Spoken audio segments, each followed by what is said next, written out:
Greetings and welcome. My name is Michael Miller. This is a Michael Miller trademark training video out to you because you're watching. Thank you and welcome. It's meant for Michael Miller Pilates licensed affiliates, the Core New Core, and anyone interested in surviving and thriving as a Pilates instructor or student. Three things on the list today.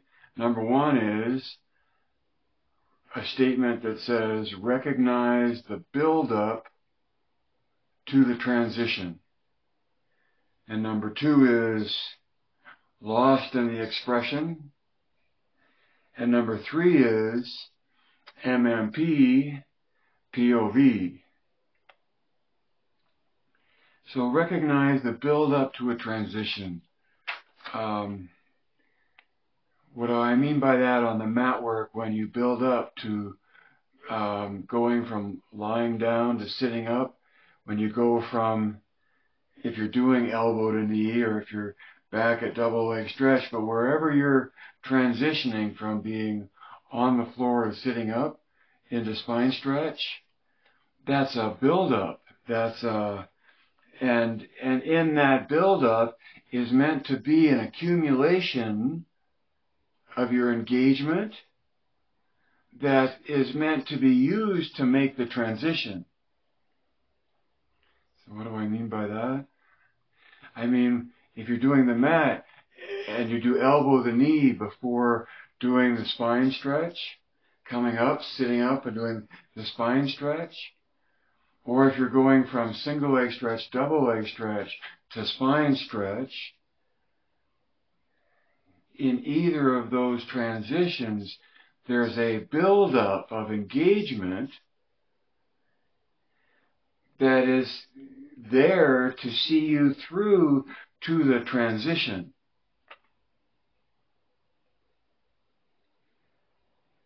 In the intermediate reformer, after the short spine and then coordination, I hold the engagement at the end of coordination and just let my arms go back behind me to drop the straps without deserting the build-up that was there and engaged to accomplish sitting up and moving on. At an intermediate level, that would be sitting up and doing the stomach massage series. Round back, flat back, reaching and then twist.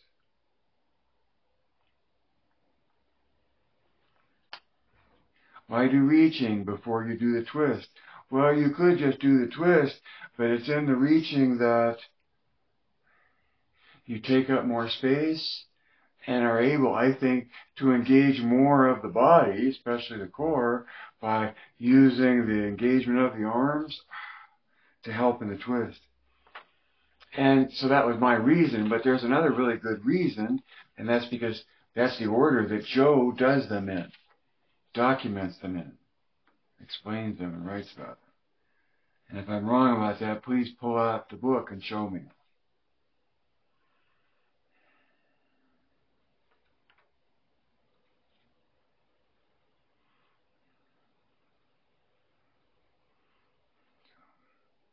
Recognize that build-up of engagement in one realm of the sequence as preparation for what that comes next as a tradition.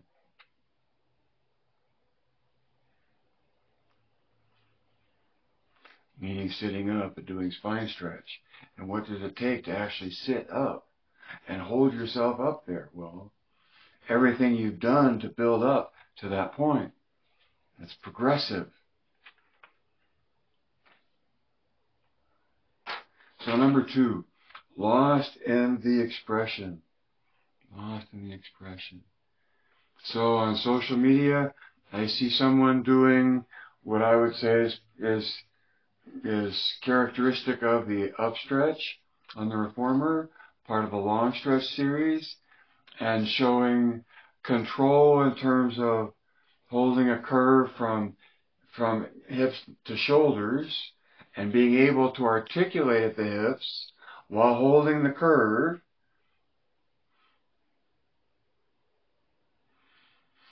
And yet it seems like an artistic improv through the lack of articulation and expression of where the head is held in space, or how the head is part of it all. The head sort of looks lost. And so being lost seems static, and all of the sinuousness that you're after and was there in the spine, if you see that, you'll know what I mean. Immediately forgiving you, an understanding of core new tension and how core new tension plays into the objective of uniform engagement, as well as control of and articulation of your spine. And that by using the end point at the ears as a point of engagement, as part of and as the end of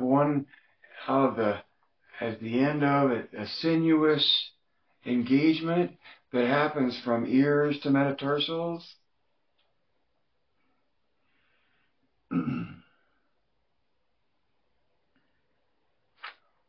So number 3 is MMP POV. So MMP stands for Michael Miller Pilates, and POV stands for point of view. And so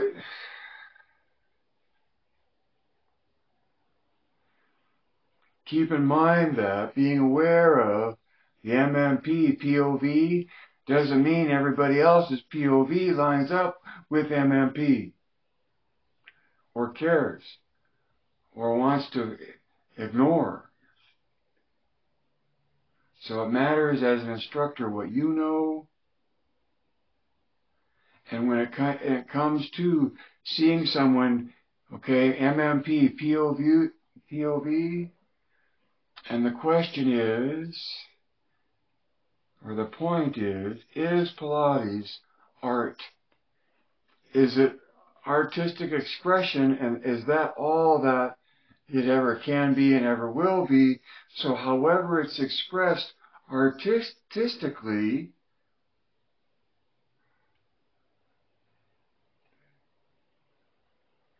does that make it Pilates? And if not, or if so, however you go on that,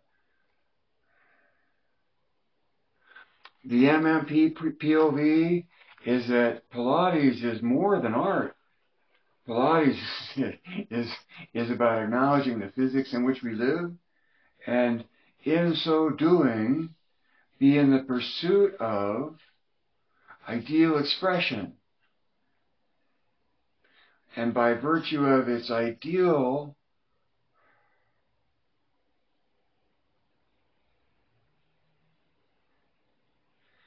being unique.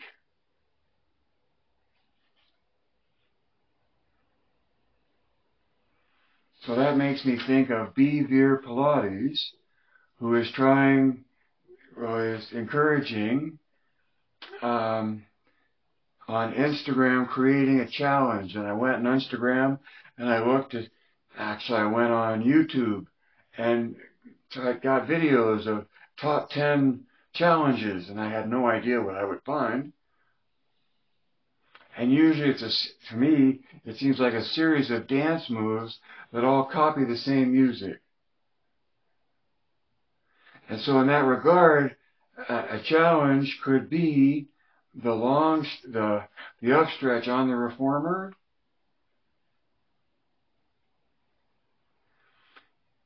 and wonder and take all of the different expressions that you would get on that, and seeing how obvious it is those that were aware of engaging in core new tension versus those who were not. And some you may not know, right?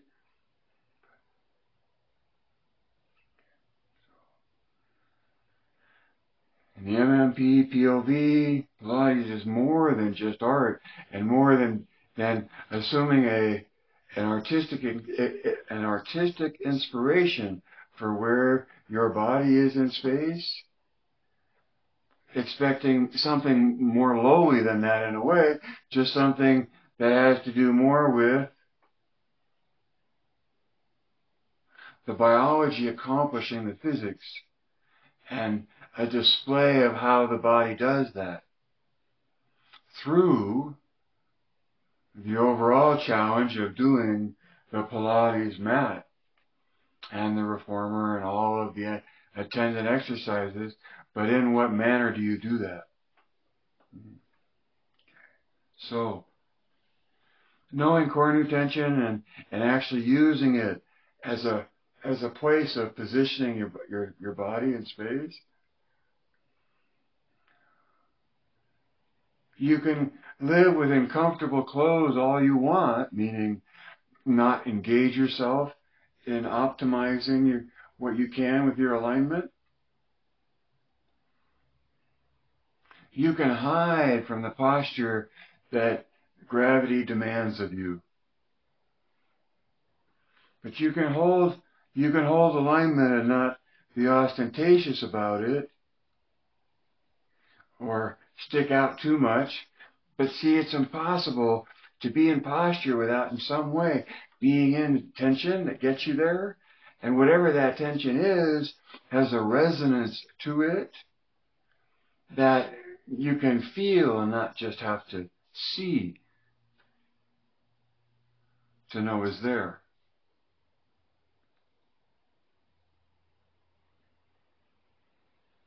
So knowing what you know, I think allows you more articulation of what you've got, and in having more articulation of that implies to some extent that you have more control.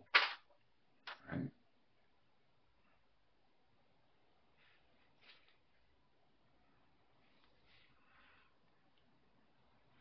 And I leave with know your reasons why. Well, actually, I had know what you know, which is KWYK. It's, quick or whatever, but know what you know. I say that a lot. And KYRA, know your reasons why. Know your reasons why. Because as a Pilates instructor, whatever your pedigree and your heritage and your experience and whatever else you bring, you bring you to the circuits. Have your insurance.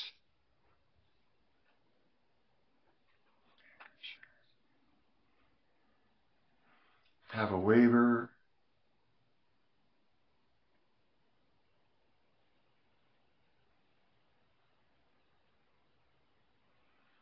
And then it becomes a challenge to how do you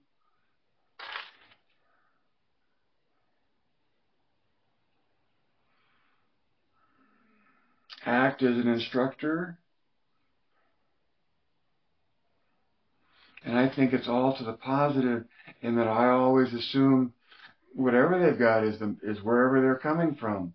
And what's up to me is to have fun taking it somewhere more than what it already is. That's all. Without having to evaluate what you see, but building upon it. Okay, I like that. I see what you're doing. Okay. And I understand why. And I'd like to show you something different. It's not better. It's not worse. It's just different. It's another way to do this. Right?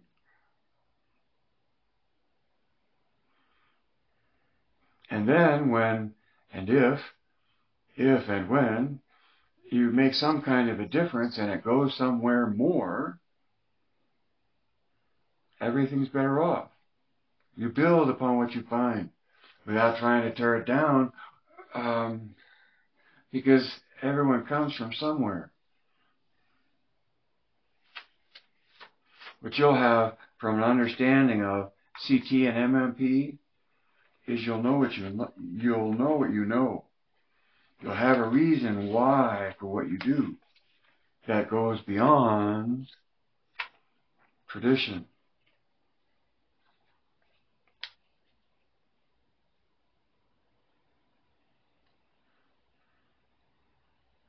steps outside of, maybe, or just ignores tradition altogether and tries to make a reasoned explanation for what Pilates is. That's all.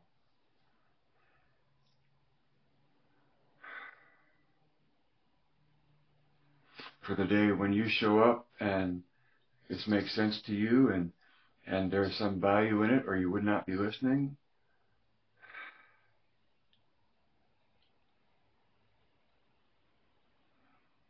I hope you find confidence and reassurance from the growing level of understanding you get from having the MMP point of view presented on more than one time, at more than one time and more than one occasion, ad nauseum. But I think I get better and I get more focused, and different things become different highlights depending upon what goes by, and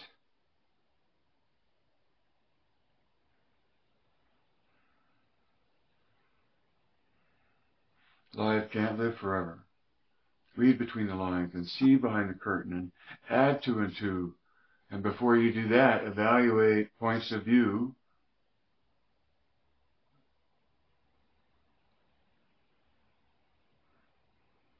and that's how to make money as a Pilates instructor, is know the value that you bring to it so that you can ask for it. And if they want an explanation of why, no, but you don't even need to explain really. You just tell them that you are who you are and you get the results you do. But if that's not enough, then everyone has a pedigree. Well, you do understand one point of view that's an ideal view of Joe's original work.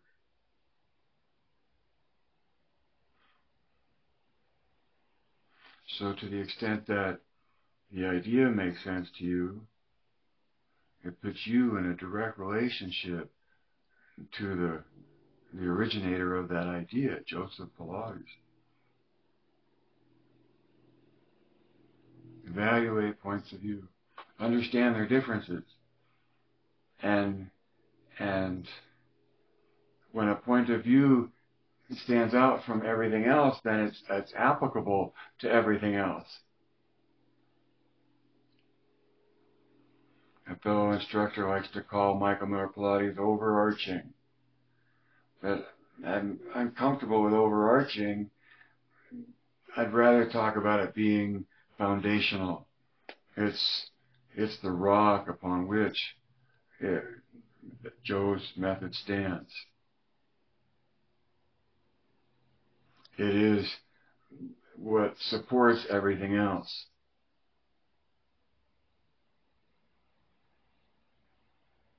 Whether you know it or not, acknowledge it or not, or care or not.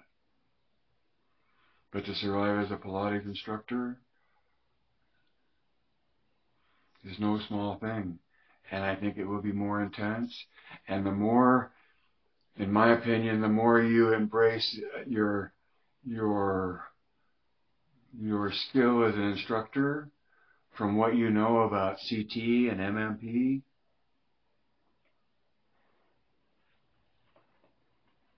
your results will show up in your students.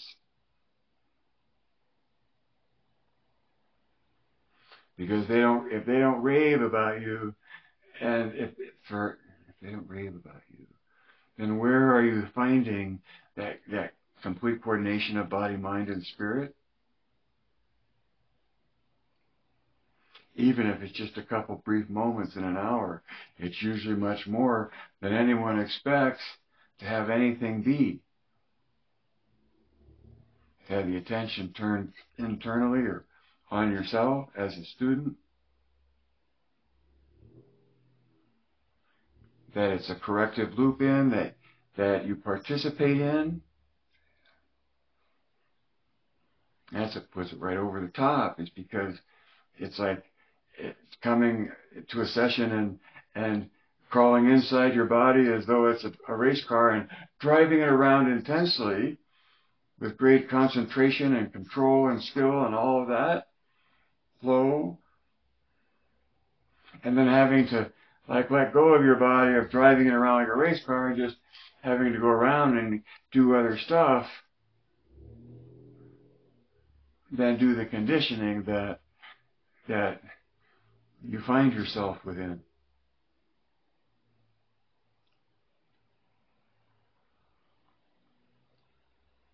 I have a sticker I will show you for $1. Not interested? That's fine, okay. Tell me about your life, or whatever, or thank you and have a good day, or, just, if someone's not interested, you don't, and especially the bigger it is, the more fundamental it is, the more someone has to be looking for it in order to find it.